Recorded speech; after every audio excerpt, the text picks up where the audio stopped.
जिम्मेदारी का दूसरा नाम न्यूज नेटवर्क। नर्मदापुरम जिले के सिवनी मालवा तहसील में हुई अवैध कटाई के मामले को न्यूज नेटवर्क के द्वारा खबर प्रसारित करने के बाद पूरे विभाग में हड़कंप मच गया है।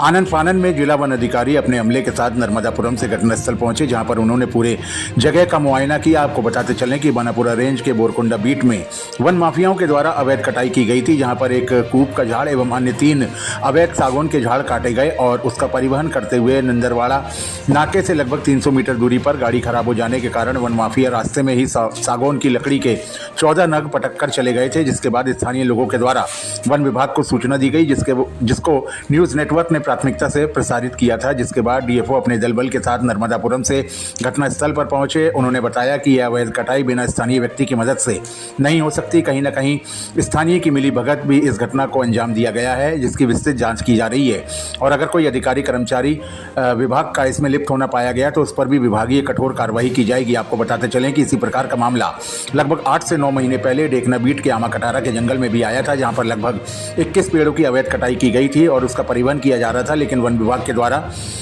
परिवहन करते हुए दोनों गाड़ियों को पकड़ लिया गया था। ठीक उसी अंदाज में बोरकुंडा के जंगल में भी अवैध कटाई की गई है, जिसमें आशंका बताई जा रही है कि लगभग 10 से 12 व्यक्तियों के द्वारा इस घटना को अंजाम दिया गया है, जिसमें स्थानीय लोगों की भी मिली भगत हो सकती है। अब देखना यह है कि आखिर कब तक सागौन की लकड़ियों की अवैध कटाई कर परिवहन करने वाले कब तक वन विभाग की गिरफ्त में आते हैं। शुभम शर्मा की स्पेशल रिपोर्ट।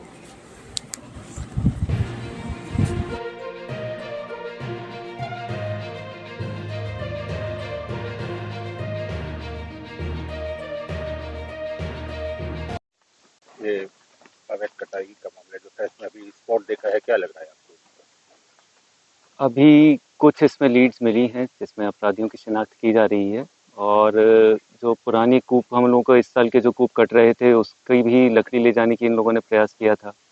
कुछ अलग लकड़ी भी इनके द्वारा काटी गई है और अभी स्पॉट पे आके सारे उसका संज्ञान लिया गया है और बाकी इसमें आगे जो भी अग्रिम कार्रवाई रहेगी वो की जाएगी।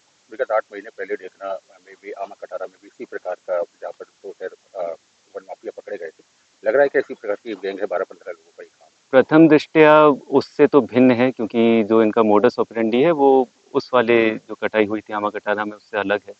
बताया जा रहा है कि वहाँ पे बिश्नोई गैंग एक्टिव थी और यहाँ पे जो है कुछ स्थानीय इन्वॉल्वमेंट है जिसकी वजह से कटाई का इसको अंजाम दिया गया है और उससे जुड़ा हुआ मामला तो नहीं लग रहा है और इसकी अलग से जांच की जाएगी और पता लगाया जाएगा कौन अपराधी है। सर, जब कूप कटाई होती है, जब लकड़ियाँ पड़ी रहती है, तो उसकी जिम्मेदारी किसकी होती है? कूप प्रभारी की रहती है इसमें जिम्मेदारी। तो लगता है कहीं ना कहीं लापरवाही सामने आई है। अभी जो सामने आ रहा है उसमें यह है कि वो दूसरी जगह अपनी ड्यूटी कर रहे थे। दूसरी जगह का तात्पर्य है कि उनकी ही बीट में एक जगह अग्नि लगी हुई थी और वहाँ पे अग्नि बुझाने में वहाँ पे अपना वो कर्तव्य निभा रहे थे।